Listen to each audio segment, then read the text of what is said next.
We all want to save money on travel so we can do more travel, right? In this video, I'm sharing with you 11 of the top mistakes, I've made some of them too, when trying to score a really great deal on a cruise coming up.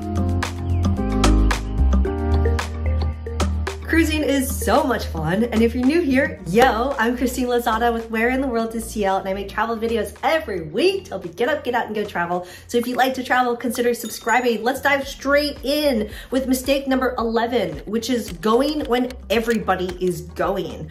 Try to go, oh, here's the tip, go when the kids are in school. When the kids are out of school, you gotta fight higher prices and more crowds of people. So try to go when kids are in school. Let's talk about specific areas. The Caribbean, for example. Try to sail during the fall season. A lot of people are not going to the Caribbean during this time because it's kind of the time that you might get the most amount of weather.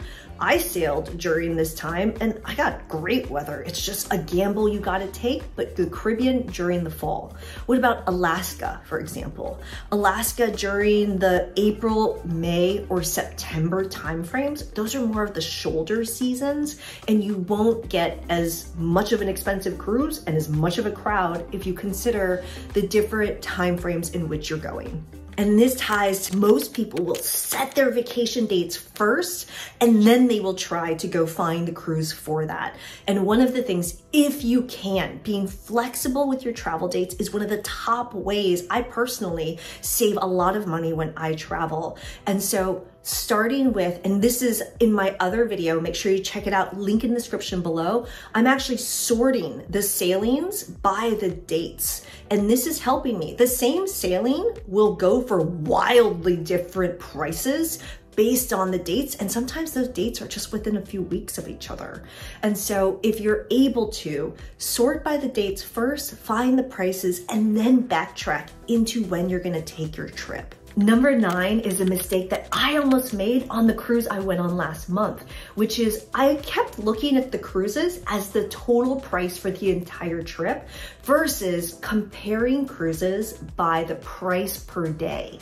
In other words, a cruise that ended up being 7 nights long ended up being almost the same price as a cruise that was 3 nights long. Whoa, that was a really big difference. And that was because I was just looking at the headline price. And so as you're comparing different trips, consider looking at the price per day. So in other words, let's say a cruise is $500 for a 5-day cruise. You're looking at it as a $100 per day cruise, and use that as your comparison point as you're trying to choose which trip might be the right one for you. These next 2 are about the timing of when you should book your cruises, which, by the way, if you're getting some value out of this video, cheers that like button, consider subscribing, and tell me in the comments below who you're considering cruising with.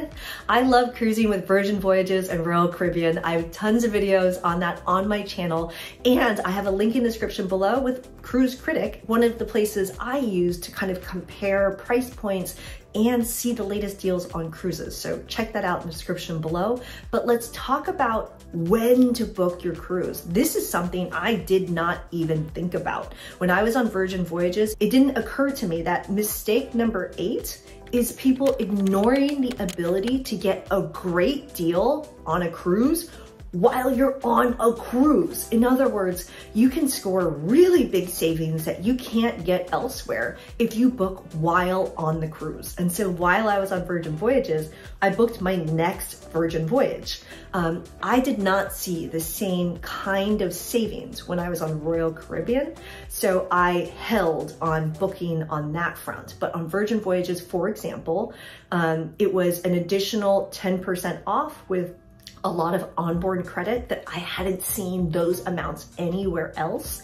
And it was at a price that you couldn't get anywhere else. So it was kind of like a triple savings on that front for me. So booking on the cruise was a really great deal. Number 7 is making the mistake of not knowing about the wave. I did not know about the wave. To be honest, I didn't know about the wave until just the other day.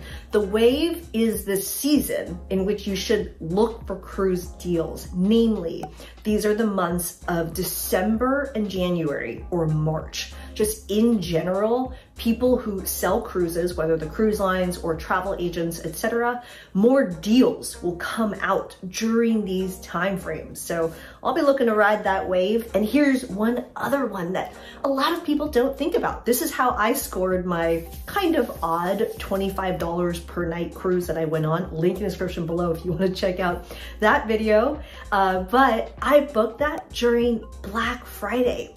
We're all caught up on the electronics and all the other savings that you can get on Black Friday, but a lot of people don't have travel top of mind. And it's one of my favorite ways to book travel deals. So look for wave season and don't make the mistake of missing out on Black Friday deals. Number 6 is about waiting to book the extra stuff. And here's an additional tip I have for you, which is price out all the extra stuff before you even book the cruise in the first place. I just dropped a video about how I ended up paying 303% more than I expected on my last Royal Caribbean cruise. Totally worth it. But what I'm referring to are the drink packages, the dining packages, and the internet packages, if those are things you're considering getting. So the first mistake is don't wait till you're on the cruise to book these things. Generally, the best deal you can get is before you get on board. So get all of these things taken care of in advance.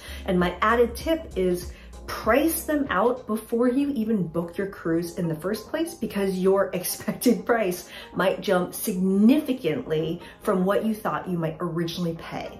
Ooh, I got 2 more bonus tips in here now that I think about it. The first one is if you're like, I don't know if I should do the drink package. Meatball and I, we drink a lot, so it's totally worth it for us. But if you're opting out of the drink package, 2 things to consider. 1, don't make the mistake of forgetting about BYO wine. Generally, all cruise lines, most cruise lines, allow 2 bottles of wine per stateroom. So bring that wine and bring an extra cork or a champagne cork so that you can save it and drink it throughout your trip. And the other thing that I recently learned about that I didn't know, you're also allowed to bring a certain amount of water on board depending on who you're cruising with. If you're cruising with Virgin Voyages, water is included. Actually, all non-alcoholic drinks are included except craft coffee, but bringing your own water and bringing your own wine. And the other thing, if you're like on the fence about the specialty dining, let me just give you an example on Royal Caribbean. If we were to go to dinner on specialty dining and paying on board, it would have cost for a dinner for 2 around $129. Plus taxes and gratuities, etc. But because we bought it in advance and we maximized our dining package, and by maximized, I mean we went to a specialty restaurant every single night, and on sea days, when allowed, we went to a specialty lunch restaurant. In the end, all of the meals ended up costing us $40 for 2 people for each meal. So it was totally worth it. But if you're, like I was saying, on the fence, you're not sure if you want to do specialty dining, one thing to consider is just do the specialty lunch. It's still oftentimes a very similar menu, lots of food, right? But you pay a fraction of the price if you opt in for the specialty lunch. So don't forget about that BYO wine and water, and don't forget the option if you want to skip the specialty dining to consider just going in for lunch. These next 3 are about making mistakes on looking for the sexy things only. And what I mean by that, mistake number 5 is focusing on trying to go on the newest ships only. In other words, of course, these are the newest ships, so they will have the highest price. But one thing to consider, and actually my cousins are about to book a cruise that we're all gonna go on out of California, and they are looking at an older ship. But the thing about it is this older ship was very recently renovated, but you're getting an older ship pricing. So one thing to consider is don't just focus on all of those new sexy ships. Look at some of the older ones. You might be able to score one heck of a deal on a cruise. Mistake number 4, thinking that you need the sexiest, biggest, coolest room that's available. And I don't know, maybe sometimes you do. And this goes back to travel preferences, but your room type can be one of the top things that will make or break whether or not you're getting a deal on a cruise. You can save a lot of money by opting for an interior room. I'll be honest, I meant to upgrade the room. We stayed in an interior room last time, and the circumstances in which I would suggest an interior room, let's say you're doing a short cruise, like 2 nights. An interior room isn't really that big of a deal, depending on what kind of traveler you are. Maybe you like to spend a lot of time in your room. But on a longer cruise, you might want to be going outside. Or things like on Virgin Voyages, the majority of their rooms are balconies.